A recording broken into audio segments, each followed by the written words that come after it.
kalau kita sudah tahu bahwasanya manusia itu sebagai hamba, udah nggak ada tuh yang namanya senang, udah nggak ada namanya sengsara. Karena di dalam kebahagiaan harus kita bisa menangis, di dalam kesengsaraan kita harus bisa tersenyum. Itulah hamba yang sejati. Kalau dia sudah bisa menerima takdirnya Allah tadi, ya apa yang diberikan itu atas kehendak Allah, maka apapun itu tidak akan merasa terbebani. Rasa sengsara ya semua kan. Sengsara disebut bahagia teh naon sih, bahagia teh, sengsara teh naon sih sengsara. Karena dia sudah menjadi hamba, dia sudah menerima keputusan-keputusan Allah. Ketergantungan, contoh mungkin gini, anak mau sekolah, biaya belum ada. Satu sisi ya kita pas nerima, begitu kena kartu nerima, ya udahlah, belum ada rezekinya, mungkin kita yakin aja bahwa pasti ada gitu kan. Tapi satu sisi orang di dekat kita itu kan pasti ngegerunjing, gitu kan. Nah, sampai di mana titik kita bisa menghadapi hal-hal kayak gitu?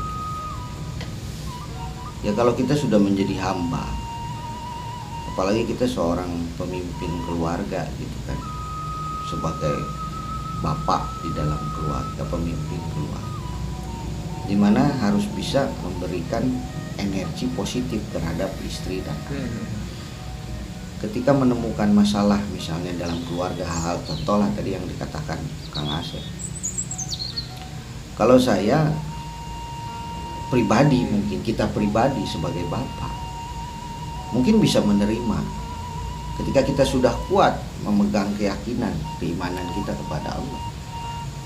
Yang penting kan kita tetap ikhtiar, kita tetap usaha, kita tetap berdoa, berusaha, serahkan semua kepada Allah. Nanti hasilnya ya kita, apapun itu keputusan dari Allah, kita harus terima. Semacam gini, pribadi, saya punya keinginan untuk bahasannya gini lah. Contoh, saya tidak bermaksud untuk mengundang abang untuk datang ke sini kan. Gitu kan. Saya rencana saya itu kan pengen main ke satu tempat lah, yang intinya sama diskusi juga kan, diskusi juga gitu kan, terkait itu. Istri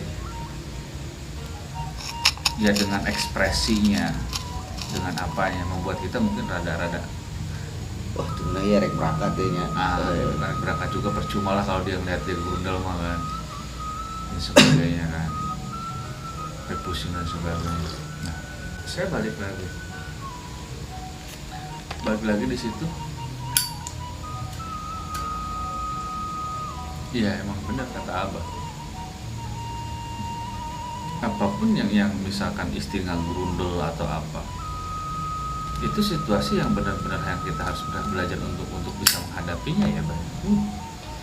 Iya, ditakdirkan untuk menjadi pemimpin, khalifah pemimpin, dimana kita harus bisa memimpin satu diri kita sendiri.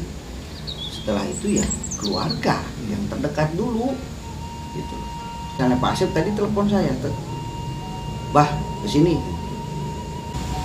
koneksikan dengan Allah, ya Allah, apa yang saya harus lakukan? Apakah saya bilang tidak atau apa saya bilang iya, kan gitu.